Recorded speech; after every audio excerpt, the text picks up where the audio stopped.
What is up, everyone? JD here. I wanted to do this quick video.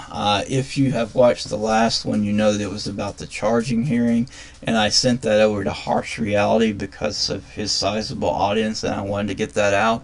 I have also sent my thoughts on this text message or text exchange between Tyler Robinson and his roommate slash significant other, and I hope that he covers that as well. Please go give him a follow. I'll link his channel in the description. I'm going to try and do this as quickly as possible, and I'm going to try not to get too animated, but I have some major problems with this. Well, for lack of a better term, it's like the War and Peace of a text message admission. And don't get me wrong, over the past couple of decade or more, I have had lots of clients sink their own ship by making admissions in text messages or video chats and things like that. But nothing like this. This is just blows my mind. So I'm going to just kind of cover the things that I believe are important here. The first message is Robinson sends it to the roommate. Drop what you're doing, go look under my keyboard. Roommate does so, and apparently there's a note saying I had the opportunity to take Charlie Kirk out, and I'm going to take it. Roommate, what? And a billion question marks. You're joking, right? Now here is where I found two major problems, and it made me go, wow, something's wrong here. The first was just in glancing at it, and it's not as significant, but it's still bothersome. This is a full-blown paragraph with excellent grammar, capitalization, and punctuation in a text message by a 20-something-year-old after allegedly committing an assassination and hiding out from the cops. Does any of that make sense? But what's way worse is the content. And as I read it, I'm going to break it up and point out some things. I am still okay, my love, but I am stuck in Orem a little while longer yet. Shouldn't be long until I can come home. So clearly at this point he still thinks he can get out of it. Please notice he's also not asking for any assistance from the roommate. But I gotta grab my rifle still. To be honest, I had hoped to keep this secret till I died of old age. I am sorry to involve you. So here's the question. If you're sorry to involve him and you wanted to take this to your grave, why in the fuck would you even send this? What's the point? It's contradictory from beginning to end just here. You're not asking for help. You're still planning to. You still believe that you can get out of this and take it to the grave, and you don't want to involve the person, yet you are. And for no apparent reason, you're not asking them, hey, I need you to come by and pick me up at X location. I need you to go see if there's cops over here. Nothing like that. Also, a phone call would be safer than a text message as far as communicating this sort of information. I mean, everybody understands that, right? It's a whole lot more difficult. They can certainly show that he had called his roommate, but they couldn't necessarily get the contents of that call. Here, it's no problem. It's just problematic from the jump. Let's move on. You weren't the one that did this, right? I am, and I'm sorry. So right off the bat, too, we've got an admission. Roommate says, I thought they caught the person. Robin, no, they grabbed an old crazy dude, then interrogated someone in similar clothing. This is cop speech. We stopped the suspect because he was wearing similar clothing. It doesn't make sense. We stopped this individual because he was wearing similar clothing to the suspects and decided to interrogate them. This is something that you would hear from a cop. It is cop speech. Drop point.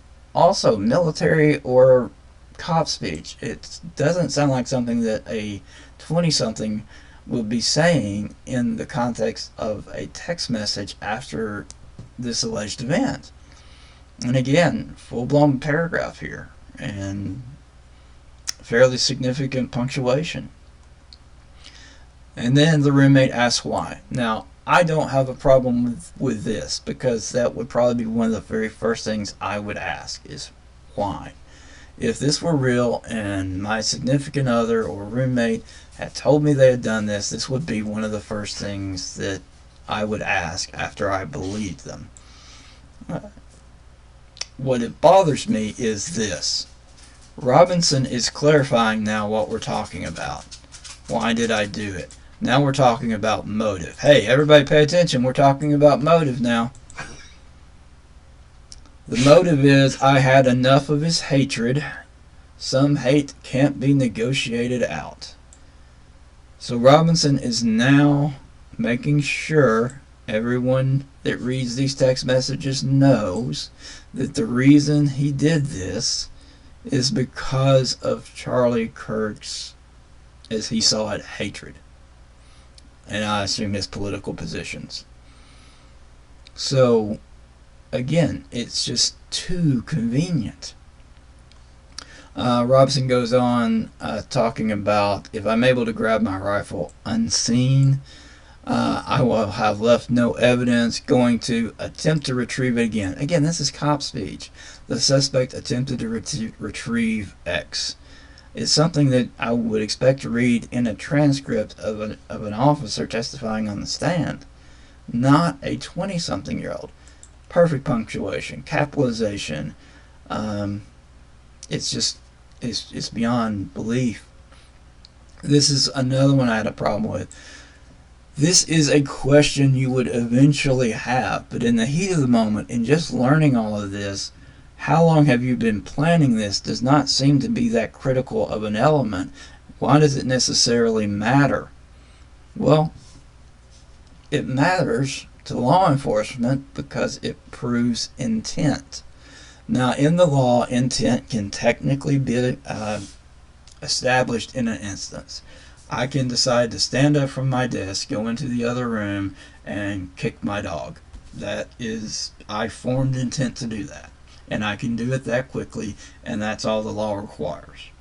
However, for a jury, the longer someone is planning something and then carries it out, the worse they're going to look at that person. Also, in many jurisdictions, the more planning that goes into something, it can enhance sentencing. Also, it removes the argument from the defense at some point down the road that, hey, he heard this, he watched the video about Charlie, he snapped and went and did this in just a mental breakdown state. It removes that. And it's just too convenient. Also, in this same paragraph, he moves on to refer to a police car as a squad car. Has anyone heard this in the last 30 years? I haven't. I don't even hear cops call them squad cars. Patrol cars, cruisers sometimes.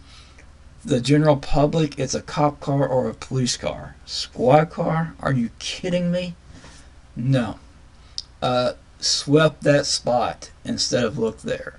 Cops do sweeps. Cops testify about their sweeps. A cop wouldn't say, we went and looked in that spot. A cop would say, we swept that area. So again, this looks like someone that's very familiar and used to speaking in law enforcement lingo that's typing this out. And I don't think that that is likely to be Tyler Robinson's background. Maybe I'm wrong. This whole thing is a bit weird. I don't want to go into it too detailed. He says, I don't even know if it had a serial number. Every gun that I've ever seen and every gun since I've been alive carries a serial number unless it's been filed off intentionally. He also indicates, but it wouldn't trace back to me. Well, it's his grandpa's rifle, so it would trace back to his grandpa, which is 2 steps from him. It doesn't make sense. Here's probably what is more important. I had to leave it in a bush. Why does the roommate need to know that? He doesn't, or she doesn't. The roommate does not need to know that the gun was left in the bush. But who does? Law enforcement. Why? Because only the actual shooter would know that the weapon, the rifle, was left in a bush. He goes on to say, I changed outfits, not clothing or not clothes, outfit. Just weird language. Let's see. This was also big here. And again, you've got these dots here. I don't know if this is something that that the FBI has intentionally, that there's something there that they plan to put there later, or if they're saying that Tyler actually put the dots in. But then he goes on, the only thing I left was the rifle wrapped in a towel. Wrapped in a towel. Again, why does the roommate need to know this? They don't. Law enforcement, this helps law enforcement establish this because only the shooter would know that the gun was wrapped in a towel and put in a bush. It's just too convenient. It continues. I remember when I was engraving bullets. Why bring this up right now in this situation? It's like they're having a chit chat. Again, it's something only the shooter would know. How does this help the roommate's information in this conversation? It just helps law enforcement establish he must be the person because he knew this. He knew that this was engraved on the shell casings. It blows my mind. I also find it kind of weird that he just stuck in here kind of out on its own. I think that was a $2,000 scope. Now, why I think this might be important is almost immediately the public came out saying, okay, this couldn't have been just some random kid making a 200-yard shot over a crowd and hitting him in a very deadly place. I personally will say this, I come from a hunting family. All my uncles, my dad have hunted. I have been hunting. I do not enjoy it. Probably, at least for my family and the hunters that I know, a 30-06 is the most common rifle that I see used for deer hunting. It is very accurate. It is not designed to explode the body of the target. It is certainly meant to kill and to pierce. While it's a bit gruesome, at least here in the South, one thing that hunters love to do is take the head of a deer and have it mounted, taxidermy. So you don't want massive wounds. So that's, people need to understand. If I've seen people say that this kind of weapon would have just blown him apart, that's just not true. Also, as far as the scope, people were also saying that this had to be an expert. I don't believe it necessarily did. These are very accurate rifles, and with even a quality scope, a 200-yard shot is not unattainable by someone with just standard target practice. You would not need to be an expert. Is it a good shot? Well, it was a horrible shot, obviously, but was it a novice? No. I don't think a novice could have pulled it off at all. But someone that had done some target practice and was a hunter or something like that, yeah, it wouldn't have been that difficult. But this seems so out of place, and it just seems to be preempting the public's idea that it would have taken an expert to shoot. It's explaining that away. It's explaining away the public's immediate perception that this shot had to be taken by an expert marksman. There's no other reason for it to be there. What information does it add? At this point, it seems likely that the FBI has found the rifle, or law enforcement has found the rifle. Robinson asks him to delete the exchange, not the text messages. Exchange is a weird word. He talks about his dad wanting photos of the rifle. He calls it's very unique. It's not. Again, 30-06 is a very common caliber among hunters. My father owns at least 3 or 4 of these, and one of which is a black bolt action 30-06, which is set side by side with this one. I would challenge anybody to tell the difference. It doesn't make any sense. It's just trying to say that rifle found had to be mine because it's so unique. I don't get it. And this is really just the goodbye. I'm going to turn myself in willingly. One of my neighbors here is a deputy for the sheriff. You are all I worry about, my love. He says to his roommate. Roommate, I'm much more worried about you. This is where a lot of the punctuation goes away. Also indicates them not to talk to the police, to ask for a lawyer, and to stay silent. Again, there's either something missing here. I think there's something missing here, or the FBI plans to add something later. But if the intent was to make sure that this person stays silent and deleted this message, why would you send it in the first place? Why is a phone call not easier? Even if that was necessary. And it's not like this is a goodbye. I'm never going to see you again from the jump, because as I mentioned earlier, he still thinks he's getting home up here. It's not until all the way down here at the end of the chain that we're seeing, okay, this is it. I'm not getting out of this. I worry about you, my love. Blah blah blah. All this stuff. I'm just telling you, there's something wrong with this. It doesn't make sense. It's too perfect for law enforcement. I've also never seen law enforcement release something like this so quickly after an incident. It blows me. There's something up with this. I'm sorry, there just is. And if I'm wrong, I'll be the first to admit it. But this concerns me, folks. If you agree, let me know. If you disagree, let me know. It's just odd. I will say this before I close. Cops plant evidence. I've seen it.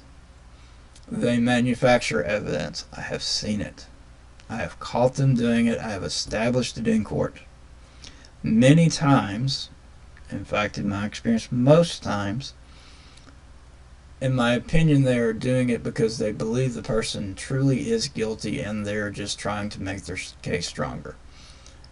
I personally think, if you guys remember back to the OJ case, I'm really dating myself now, they found some of the victim's blood in OJ's Bronco droplets. I think that was planted. I think the glove at his house was planted. I also think OJ's guilty. So you see where I'm going with that. I am not suggesting that Tyler Robinson is a patsy. I am suggesting that I am not convinced whatsoever that this is an actual text message sent by Tyler to and from Tyler and his roommate. I'm just not convinced of it. It's too perfect. It's overly concerning. And I hope he ends up with a lawyer that's going to have some great forensic experts to pull this apart. Because if you can establish that they're fooling around to this extent, then maybe a jury is going to hold them to account. Not that I want someone to not be convicted of something that they actually did. If Tyler did this, he absolutely needs to be convicted. And he absolutely needs to spend the rest of his life in jail. There is no question about that. Charlie Kirk, whether you agree with his politics or not, was a human being. He was a young man. He was a husband and a father of 2 young children.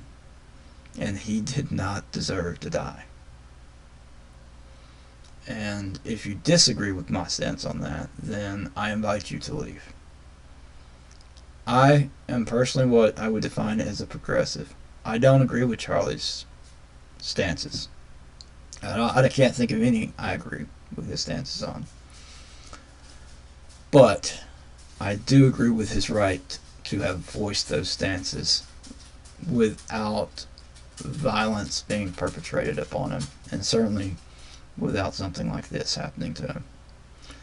That being said, please, we really need it now. Go do something kind today.